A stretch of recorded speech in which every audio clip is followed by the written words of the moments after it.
ਤੁਸੀਂ ਐਸਐਚਓ ਸਾਹਿਬ ਕੋਲੋਂ ਨਾ ਵੈੜੀ ਲੈ ਲੈਣੀ ਇੱਕ ਹਫ਼ਤੇ ਬਾਅਦ, ठीक है? आपको पता है किसने चोरी की? जी पता लग गया जी। अच्छा, आपने इस पे पर्चा हो गया था आपका?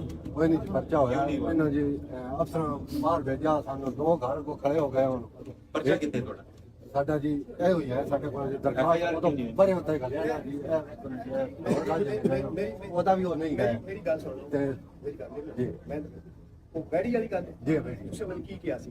ਜਿਹੜੇ ਬੰਦਿਆਂ ਦੇ ਨਾਂ ਦਿੱਤੇ ਮੈਂ ਲਿਆ ਕੇ ਅੰਦਰ ਚੱਕੇ ਨੇ, ਤੁਸੀਂ ਮੈਨੂੰ ਕਿਹਾ ਛੱਡ ਦਿਓ, ਅਸੀਂ ਆਪਸ ਚ ਬਾਹਰ ਗੱਲ ਕਰਕੇ ਫਿਰ ਤੁਹਾਡੇ ਕੋਲ जी निवाजो शाह क्या परे ਮੈਨੂੰ ਨਹੀਂ ਪਤਾ ਕਾਲੇ ਚੋਰ ਕਿਆ ਮੇਰੇ ਕੋਲ ਤੁਸੀਂ ਆਏ ਹੋ। सर वो परे होता नहीं एक गया मिनट, पर्चा हो गया? ਅਸੀਂ ਗਏ ਹਾਂ ਜੀ, ਉਸ ਤੋਂ ਬਾਅਦ ਜੀ ਉਹਨਾਂ ਸਾਨੂੰ ਖਟਕਾਇਆ ਹੈ। नामालूम दे दें। पर्चा हुआ है? कब की दरखास्त है?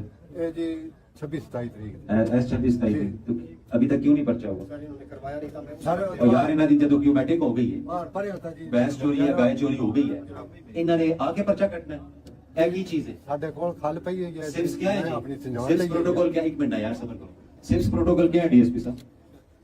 एक टाइम लाइन है, उसमें बता दे, लिख दे कि झूठा है मैं मान लूंगा, ਇਹਦੇ ਤੇ ਹੀ ਪਾ ਦਿਓ, ਇਹ ਢੂੰਡ ਕੇ ਦੇਵੇ ਚੋਰ। ਉਹਨੇ ਜੀ ਮੰਨਿਆ ਨਹੀਂ, ਉਹਨੇ ਇੰਜ ਕਹਿਤਾ, ਉਹਨੇ। ਤੁਹਾਡਾ ਕੀ ਕੰਮ ਹੈ ਫਿਰ? ਦੱਸੋ ਨਾ।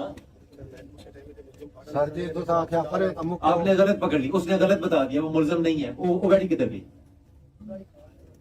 वो कितने चोरी की थी? ਤੁਸੀਂ ਐਸਐਚਓ ਸਾਹਿਬ ਕੋਲੋਂ ਨਾ ਗਾੜੀ ਲੈ ਲੈਣੀ ਇੱਕ ਹਫ਼ਤੇ ਬਾਅਦ, ਠੀਕ ਹੈ?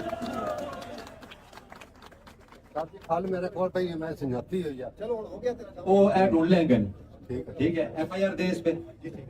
एफआईआर एसएचओ 7 डेज रिकवरी करें, 8वें दिन मेरे पास आ जाए।